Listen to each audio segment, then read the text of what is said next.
Pranams to all. Preface. A brief, lucid and logical introduction to Hindu Dharma is given through this video.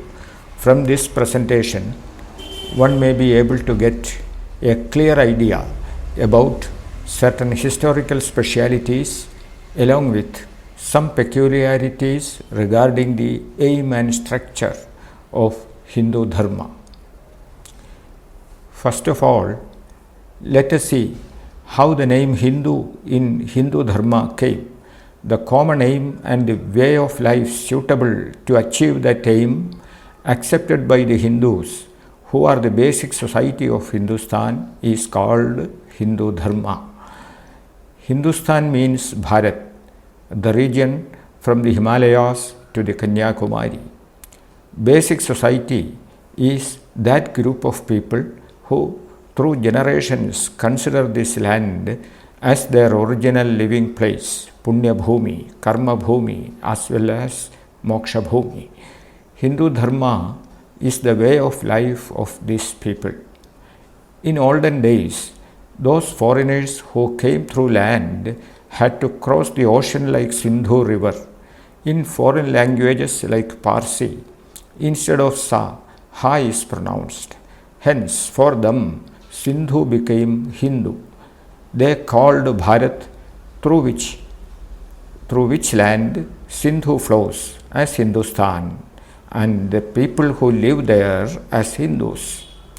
Afterwards, Arabs and then Westerners who followed them, and slowly the people of the whole world used the word Hindu to denote us. And thus, Hindu Dharma became the name of the Dharma of the Hindus. Let us see among Dharma or Mata which is apt. Nowadays, the way of life of the Hindus is called as Hindu Mata, and Mata is used here to represent the same meaning of the term religion in the English language. This is not correct. Mata means opinion of an individual reached after proper deliberation. The great scholar Samba Shiva Shastri in his Hindu Mata Pradipika says about this thus: Mata means vichara. Vichara is the tip to deliberation on a topic after doing uha and apoha using pramana, yukti, anubhava and upapatti. Vichara is actually the mental activity of the person who deliberates upon. Often, in the view of others, it may seem wrong. It may be incomplete also. Hence, in general, such vichara may not have the necessary common agreement and stability, and it will not be mandatory for all to accept it. Moreover, due to the changes in Kala, Desha, Avastha, etc., vichara and its result are liable to change also. Therefore, giving vichara as the meaning of the term Mata in the Hindu Mata is not enough. K. Samba Shiva Shastri, Hindu Mata Pradipika, Tiruvitankur Devaswam Board, first publication on 1942. For example, see Shankara Mata, Bauddha Mata, etc. Shankara Mata means the opinion of Shankaracharya. Bauddha Mata means the opinion of Gautama Buddha. But Hindu Dharma is not merely an opinion of such an individual or standpoint in a text or a mere theory. It is a set of theories and techniques to achieve a common aim. The usage Hindu Dharma is the correct one. Surendranath Das Gupta, in his A History of Indian Philosophy and Indian Idealism, makes it clear that the use of the English term philosophy for the term darshana is not apt, and it is used thus only because by doing so, Westerners may have a somewhat understanding. We have to see the use of the terms Hindu Mata, Hindu religion, etc. in the same vein only. We can see that the reason for the use of the term Hindu religion by Swami Vivekananda in his Chicago lectures is also the same.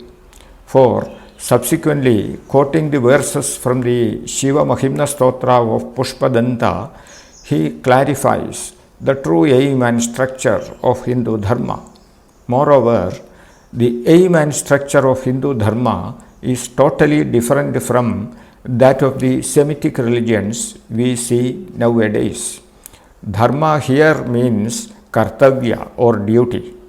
It is a collection of duties to be done individually and collectively by everyone in order to attain the final aim. Therefore, we can see that the use of the term Hindu Dharma is the correct one. Next, let us think about the age and continuity of Hindu Dharma. So far, we saw that for us Hindus, there is a common view of life and a way of life and several customs and rituals suitable for that. And also, by Hindu Dharma, we mean the totality of all this. Archaeologists have discovered that the Hindus of Bharat used to engage in rituals even from 9,000 years before Christ. The famous archaeologist Dilip K. Chakrabarti clearly states this in his book India and Archaeological History. The prototype of the modern Hindu Dharma took shape during the period of the Sindhu civilization, that is around 3300 BCE. In his essay, Hinduism from Prehistory to History, Dilip K. Chakrabarti states that it is in the period of 800 BCE to 500 BCE Hindu Dharma got its final form, which we see now. The descriptions seen in the Bauddha texts like Anguttara Nikaya, Dikha Majjhima Nikaya, Mahanidesha, Chulla Nidesha, which are written in Pali language, Jaina texts like Suyagada and Uttaradhyayana, along with those in the Vaidika literature like Shvetashvatara Upanishad, shows the continuity of Hindu Dharma in later times. According to Dilip K. Chakrabarti, the survey named the People of India Project, conducted by the Anthropological Survey of India, a central government institution, reveals that even in modern times, the people of Bharat in general takes pride in their Hindu Dharma. No other human society in the world can boast of such a ritualistic tradition or way of life which has so long a history, continuity, as well as natural consent of people. Professor B.B. Lal, in his book How Deep Are the Roots of Indian Civilization, an archaeological and historical perspective, describes with examples this astonishing continuity of Hindu Dharma.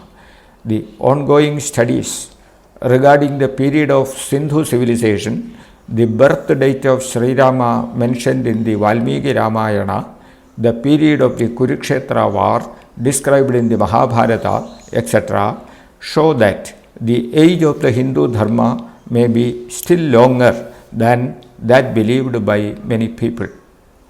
Next, we can have a look at those external as well as the internal challenges faced and overcame by the Hindu Dharma. History shows that from the beginning of the 8th century onwards, starting with the attack of Muhammad bin Qasim of Arabia, that is CE 712, till CE 1947, when the political hegemony of the Britishers was demolished, that is, for a long period of about 1200 years, Hindu Dharma faced grave challenges from the foreign Semitic, Muslim as well as Christian religions. We can also see that in the end, the resistance put forward by the Hindu society won. During a certain interim period, due to misinterpretation of Hindu Dharma, certain superstitions and anti-social practices were crept in, threatening the very social fabric. At those crucial moments, we can see several dharmacharyas from the different communities of Hindu society came to the stage, convinced the people properly, eradicated the anomalies, and thus Hindu Dharma as well as Hindu society were saved. It is through Hindu Dharma Bharat got the recognition of humanity as the world preceptor. At a period of history, this Hindu Dharma spread in several societies living in different parts of the world. For studying and assimilating Hindu Dharma, foreigners came here from the different parts of the world, and this land was considered and revered as Vishwaguru. We can point out three reasons for this. We never imposed our dharma on others through military quests, appeasement, insistence, and through torture, as did by the believers of the Semitic religions. This is the first reason. Secondly, the pure life led by our dharmacharyas aroused their natural affinity. Personal experience of several people that one can attain long-lasting happiness and peace following Hindu Dharma is the third reason. We can see before our very eyes that even now, from different countries influenced by Semitic religions and scientific materialism, people are naturally attracted by Hindu Dharma. The reason for the continued existence of Hindu Dharma was the institutions of Gurukula and universities. Historians have found out that there were several Gurukulas and universities like Nalanda, Takshashila existed here in the ancient times. Description of some of these can be seen in the book Universities in Ancient India, written by D.G. Apte. We know that even in Kerala, there were such universities like Kandalur Shala. During the above said period of turmoil, these institutions became defunct. After getting independence, the truth is that no effort was taken to revitalize them properly. Due to this fact, the proper teaching of Hindu Dharma was not carried out through the last some generations. Next, we can think about the perverted interpretations done afterwards and about the true traditional interpretation of Hindu Dharma. Most of us know about Hindu Dharma through the speeches, writings, and textbooks written from the time of the British rule by the foreign scholars who were the stooges of the British Empire and by the native scholars who tiptoed them. This literature on Hindu Dharma is prepared from the Western viewpoint, which is totally different from the Hindu viewpoint. A.K. Ramanujan, in his essay, Is There an Indian Way of Thinking? And Professor Hajime Nakamura, in his book, The Ways of Thinking of Eastern Peoples, India, China, Tibet, Japan, show that Hindu and Western approaches are entirely different. Therefore, most of the Hindus have a distorted and incomplete understanding of Hindu Dharma. Only those who have studied texts written in native languages like Sanskrit, Pali, etc., properly through the Guru Parampara tradition and live in the Dharma way are able to give the true objective knowledge of Hindu Dharma. Bhaskararaya Makhi, 1690 CE to 1785 CE, is one such scholar. He, in his book Setubandha, written in Sanskrit, gives a description of the view maintained by our ancients about Hindu Dharma. The aim of Hindu Dharma, the different ways to achieve that aim, the reason for the differences in those several ways, the special structure employed to organize these different paths, the traditional syllabus, the way of Hindu life, etc. can be understood from this. In this presentation, where the various aspects of Hindu Dharma are described, we resort mainly to the views expressed by Bhaskararaya. Hindu Dharma is not a Swayambhu, that is self-born, as thought by many. Albert Schweitzer, the world-renowned German scholar, in his book Evolution of Indian Thought, points out that Indian thought consists of several different philosophies meticulously joined together. Professor Binoy Kumar Sarkar, in his book The Pedagogy of the Hindus, establishes that Hindu Dharma was constituted by the Hindu thinkers on the basis of the permanent laws of both sociology and psychology. In ancient times, in Hindustan, there was complete freedom for forming, applying, and propagating ideas, customs, and rituals. Hence, a very big common pool of ideas, customs, and rituals was formed, accumulated, as said above, from 9000 BCE onwards. It is out of this common pool that the several thought systems like Vaidika, Vedanta, Tantrika, Yoga, Jaina, Bauddha, Charvaka, Shakta, Shaiva, Vaishnava, Ganapatya, Kaumara, Shikha or the Sikh tradition, etc., along with their subsects as we see today, were evolved. It is through several dialogues during seminars, that is Samvada Sabha, jointly conducted by several Hindu thinkers, lasting for several centuries, that the Hindu Dharma was formed, fusing together perfectly all these different paths. Surendranath Das Gupta, in his book A History of Indian Philosophy, and the Marxian thinker Devi Prasad Chattopadhyaya, in his book Indian Philosophy, A Popular Introduction, mentions about this illustrious Samvada tradition of the Hindus. Reforms suited to the changing times were also undertaken whenever needed. Enough evidences for this can be seen in our vast Adhyatmika literature as well as in the Itihasas, Puranas, etc. Mentions of places like Naimisharanya, where these seminars were conducted, can be seen in Mahabharata, etc. We can see descriptions of dialogues in scientific texts like Charaka Samhita and in Upanishads and the like. Moreover, when we examine the different sampradayas mentioned above, we can also see a common agreement was reached through these dialogues on topics like ultimate aim of life, karma theory, the wheel of life and death, ethical codes, etc. Hence, it can also be seen that the basis of Hindu Dharma is not any single prophet, book, or a single theory. As next, we can have a peep into the insight of Hindu thinkers who gave shape to the Hindu Dharma. They conducted an in-depth study of human nature, analyzed the data, did certain discoveries, and finally came to certain conclusions. Hindu Dharma is the result of these exercises. We shall examine some of these discoveries which played important role in shaping Hindu Dharma.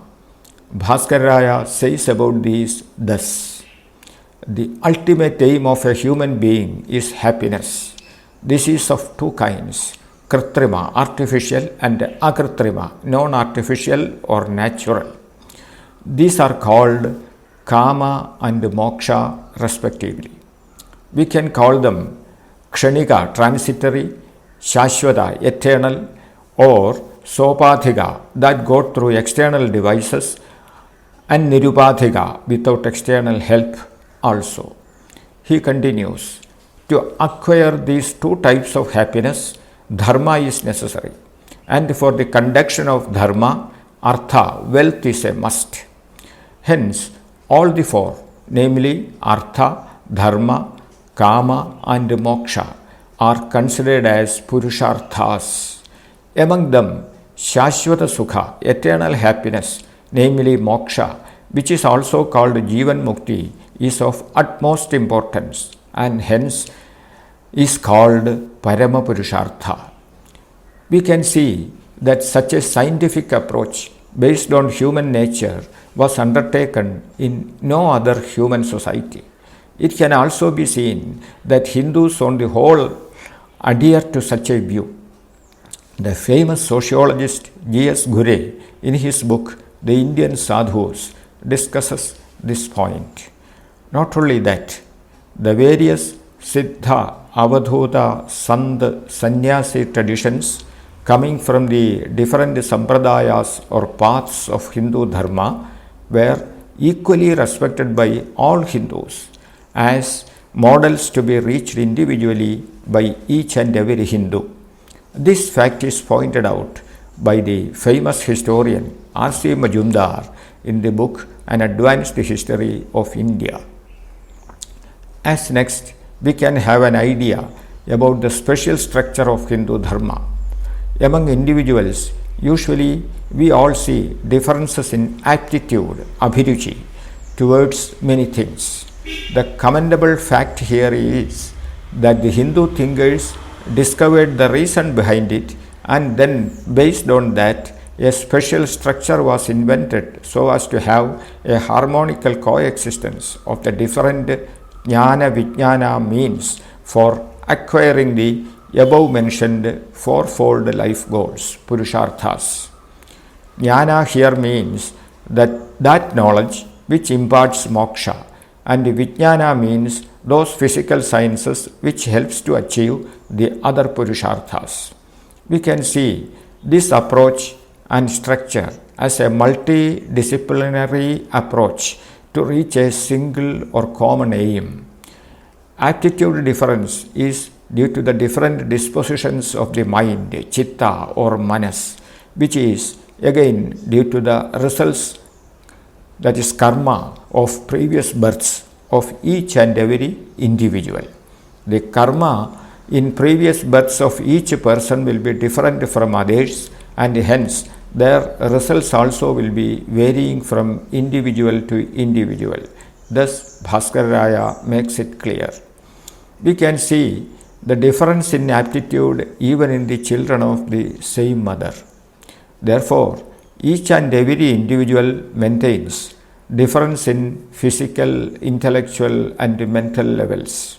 That is, people maintain one-to-one variation in judging the world experiences felt through the five senses, and also in showing likes and dislikes towards those experiences. That is the reason for the formation of and adherence to the different ideas or theories and rituals based on them. That is why, even though happiness is the aim of one and all, each and every one resort to and follow different thought systems, darshana paddhatis, or different sampradayas in order to explain intellectually that aim and to experience it. Since all these different paths have a common aim, in that sense they all are equal. And because of that itself, Hindu Dharma never appreciates the narrow notion that any particular path is superior to all others. In short, according to the view of Hindu Dharma, all those varied ritual systems of the Vanavasi Hindus, as well as the Vaidika, Vedanta, Tantrika, Yoga, Jaina, Bauddha, Shaiva, Shakta, Vaishnava, Ganapatya, Kaumara systems of those Hindus who dwell in villages and towns, with their numerous denominations based on Sattvika, Rajasa and Tamasa divisions, etc., lead directly or indirectly a human being to the state of permanent happiness, which is called Parama Purushartha or Moksha, and in that sense all are equal. Even though all these several Hindu darshana paddhatis, thought systems, are equal due to their having a common aim, individually they are different from one another in theory and practice due to the above mentioned karma theory. It is just like different modes of games having playgrounds of differing dimensions and also having differing rules and regulations. Therefore, attention is needed then when choosing and following a particular path according to the inclination of each individual. In olden days, experienced teachers of the Gurukulas and universities as a routine, found out the correct inclinations of their disciples and guided them to the suitable paths. Even in modern times, we are doing this in the form of career guidance. This mode of selection can be explained through using Khale Kapota Nyaya in Sanskrit language. Khala means the place in the paddy field where the stalk of grains are bundled together for removing chaff. Kapota means the bird dove. In this khala, doves fly down en masse, and each dove takes those grains which they like, and then taking enough grains, they fly away.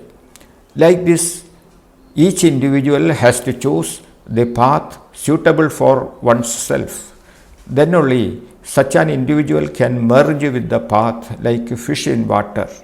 Only when such an accord happens, one can progress through that path and attain the goal effortlessly. Next, we can see how, using the above Nyaya, suitable path can be selected. For that individual who aims at fleeting happiness or kama, which is that happiness one gets through one's five senses, for him the Charvaka Darshana is the most suited path. For an atheist who but believes in the existence of Atman or soul, the best path is that of a Jaina. For a person who considers that God, soul and the universe as non-substantial, Bauddha path will be the most suited. Bhaskaraya clarifies that for Nastikas, that is atheists, paths like Arhata, that is Jaina, etc., and for Astikas, theists, paths like Vaidika, etc., are suited. For those who think that except Atman, everything else are non-existent, the path of Shankara Sadvaita is the best. For a theist to get eternal happiness, the way of Bhakti Vedanta, which advocates Saguna Brahmopasana to attain Nirguna Brahma, will be suitable. The Ishtadevata Krama, the Kshetra Paddhati, and the pilgrimage tradition of Bharat is related to this path. The paths like Nyaya, Vaisheshika, Sankhya, Yoga, Tantra, Kashmira Shaiva, etc. can be selected according to one's aptitude in the same manner. According to the complex personality of an individual, one can admix harmoniously two or more paths. This mode of selection is intended by Bhaskaraya when he says that the authoritativeness of each path is determined by the competency, adhikara of the aspirant. In the ancient period, even when a book is written, the author has to specify for which section the book is intended. The four things, namely Vishaya, Prayojana, Sambandha and Adhikari, that have to be mentioned at the outset of the book is known as Sambandha Chatushtaya. Here we have to take note of the fact that each path contains a set of hierarchical levels or grades. Bhaskaraya gives 7 such levels or bhumikas discussed in Yoga Vasishtha. The Tantric path speaks of 7 stages like Arambha, Taruna, Yauvana, Praudha, Praudhanta, Unmana and Anavastha. In the modern educational system also, we have different school grades, graduation, post-graduation, etc., each having its own syllabus. To explain this, we can utilize Kedara Kulya Nyaya. Kedara means paddy field where grains are grown. Kulya means water channels. We arrange channels in the order of reduced size from the river or pond so that each plot of the field gets enough water. Likewise, Hindu Dharma insists different levels in the same path with different modes of sadhana. Bhaskaraya points out two important levels, namely Gauni and Para. Each Sampradaya or path has got two more stages, Siddhanta and Anubhava, direct experience. In addition to the practical stage, Bhaskaraya makes it clear that Brahmajnana has two stages, Shabda and Aparokshanubhava, theory and direct experience. For example, the theoretical part of Advaita Vedanta is Vivartavada and that of Bauddha Darshana is Kshanabhangavada. Among these two parts, theoretical part is considered less important, Gauna, than the other part called direct experience, which is called Mukhya, prime. Likewise, we can see divisions like Sakala, Sakala Nishkala, Nishkala, etc. in books related to Hindu spiritual sadhana. One important aspect of the special structure of Hindu Dharma is the one related to the selection of the suitable path in the background of multiplicity of paths. Here, a Nyaya called Nahi Ninda Nyaya is applied. Bhaskaraya explains this on the basis of the great system of education as well as the way of life adopted in Bharat in order to make a child a great scholar and Jivan Mukta. In his commentary 146 on Brihadaranyaka Upanishad, we can see Shankaracharya's description of this Nyaya. In the book Amnaya Mathana, we can see how the famous Vedic scholar Erkara Raman Nambudiri applies this Nyaya. We can understand this Nyaya using an ordinary example. Suppose a stout and short person along with a long and lean person goes to select cloth for shirt. In their front, there lie one cloth with horizontal lines and another with vertical lines. Both of the clothes are of same quality and price. According to the body structure of the stout person, it is decided that the cloth with horizontal lines is suited, and for the lean person, that with vertical lines. We can see selection of one and rejection of other here does not mean that one cloth is superior or inferior. Likewise, we see in the text of each path lines praising that path and lines indicting all other paths. Bhaskaraya says that this Ninda Stuti, censure praise approach is accepted by the consensus of all the preceptors of the various paths. This is done only for encouraging persons suited to that path, that is Adhikari, and at the same time discouraging those who are not competent to follow that particular path, Anadhikari, as said above. We must understand clearly this, and this approach is no way similar to the feud between the foreign religions themselves and also in between the different factions in each of them, which is based on enmity.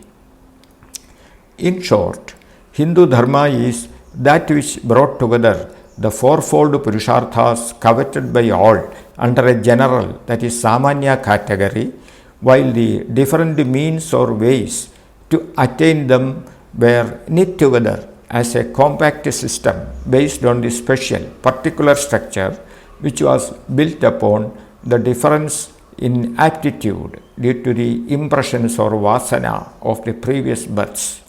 We have also seen that the three Nyayas, namely Khale Kapoda Nyaya, Kedarakulya Nyaya and Nahininda Nyaya, are the cornerstones of the special structure of Hindu Dharma. We can see that this Samanya Vishesha, general particular structure of Hindu Dharma, is fully scientific according to modern psychology also, since Hindu Dharma is the outcome of the coordinated effort through a long period of time of many thinkers who studied human nature from different angles. It can be seen that it is suited for all humanity. It is clear that in no other human society such a system of life which has a particular structure which is fully attuned with life and which is having a scientific base can be seen. That is, as the saying, Gaganam Gaganopamam, Sagaram Sagaropamam, the sky can be compared with the sky only, sea can be compared with the sea only. It is true that we can compare Hindu Dharma to Hindu Dharma only.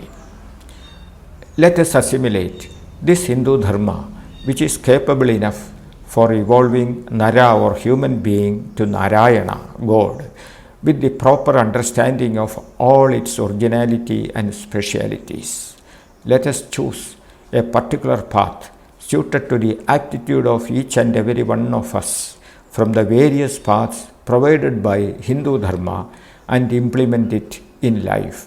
Thereby, let us realize eternal happiness, which is the ultimate aim of life. Let us bestow this nectar to the whole humanity.